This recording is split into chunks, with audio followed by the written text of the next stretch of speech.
If you think about pyramids, the first one that comes to mind is most likely the Great Pyramid of Giza. Pyramids refer to giant pyramid-shaped structures that are widely spread throughout the world. If we add up the number of pyramids around the world, there would be over 1,000. In the 1980s, fueled by his fascination for pyramid structures, physicist Dr. Volodymyr Krasnoholovets from the National Academy of Sciences in Ukraine spent over a decade studying them. Even after investigating them for so long, his thirst for research remained unquenched. Since most pyramids are designated as important historical sites of the countries they belong to, obtaining a formal research permit is quite a rare occurrence. If a team did obtain a permit, they had to jump through hoops to get it. This led Krasnoholovets to make a decision, building his own pyramid and studying it. He submitted a research request on pyramid construction to the Russian government and requested approval.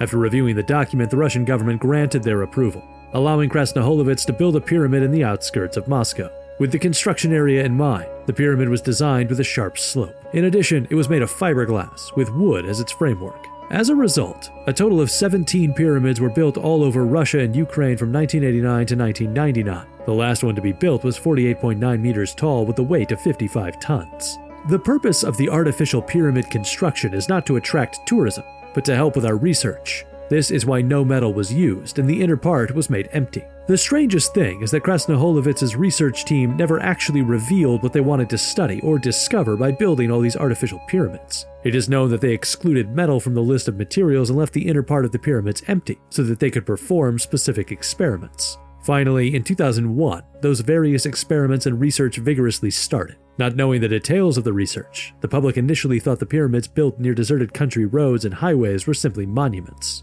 Later, in 2002, Krasnoholovets announced the purpose and outcome of his research. The results were, to put it simply, shocking. The research team performed experiments based on his hypothesis that certain energy flows inside pyramid structures, and metal was not used in the construction as it could serve as an obstacle to energy flow. Here are the results, briefly summarized by Krasnoholovets for his public announcement. 1. Boosts the immune system of animals and plants stored inside the pyramids. 2. Nearly doubles tissue regeneration in injured plants. 3. Increases agricultural yield from 30% to 100%. 4. Reduces radioactivity of radioactive materials. 5. The larger the pyramid structure, the greater the effect it produces. Krasnoholovets claimed that some sort of energy is formed inside the pyramid structure, and that it can have a positive effect on organisms, including humans. He added that it was not a mere superstition or magic, but something caused by the abnormal wave phenomenon commonly observed inside giant pyramid-shaped structures. There is a history of temperature differences and magnetic field changes of unknown cause in megalithic structures all over the world, including Egyptian pyramids. Krasnoholovets did not study the structure of pyramids, but performed pyramid power experiments instead. Popular all over the world from 1930 to 1940, pyramid power is a belief that an unusual energy flows within pyramid structures. The effects include curing diseases and preserving food.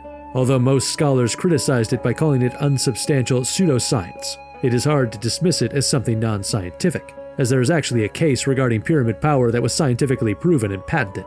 In the 1940s, Czech inventor Karl Durbel developed and applied for a patent on a device called Pharaoh's shaving device, a model pyramid that allegedly maintains the sharpness of razor blades stored inside. Durbel did not make it clear how the device he developed would work. Unfortunately, the Industrial Property Office of the Czech Republic rejected Durbel's application, saying that he had developed a superstitious device that did not actually work. Having a firm belief in pyramid power since then, Durbel worked hard for 10 years to prove his Pharaoh's shaving device. He personally visited a renowned Swedish metallurgist, Dr. Carl Benedict, to seek scientific proof of the device, and the outcome was shocking. It has been confirmed that the water remaining in the tiny holes due to shaving can reduce the hardness of the razor blades by up to 22%. Inside Durbel's pyramid-shaped device, a magnetic resonance field that is different from the outside was formed. This generates microwaves, thus evaporating the water and causing some sort of electric dehydration process. Razor blades that have gone through this process will be able to maintain their sharpness for a longer time, compared to razor blades that are simply stored somewhere. With such research results in his possession, Durbel reapplied for a patent once again in 1959. After reviewing his application in detail, the Industrial Property Office of the Czech Republic decided that the Pharaoh's shaving device has practical effects, and finally issued a patent for it. Since then, unfortunately, he failed to popularize the device due to the rather challenging prerequisites and environment needed to cause the electric dehydration process.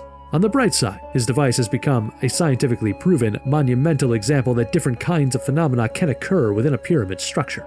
On top of this, people said that Krasnoholovitz's experiment is also evidence that supports pyramid power. Having been a member of the research team, Golod proposed Air Force radar records as another basis. After the completion of the artificial pyramids, Air Force fighter jets passing by captured an unusual spectrum emanating from them. It was not a living thing nor a fuel-powered machine, but a building emitting its own electric field waves. This unusual spectrum was actually one of the odd phenomena that used to be observed in ruins in large pyramid-shaped structures, and the research team claimed that this is directly related to pyramid power as well. Now, several questions remain. Is pyramid power an actual phenomenon? What is the energy flowing within the structure? If this is true, how could ancient people from the distant past know about this? How did they utilize it? There is one thing we are certain about. Ancient civilizations where the pyramids were discovered had considerably more advanced civilizations compared to the others, meaning that they have a mysterious history waiting to be uncovered.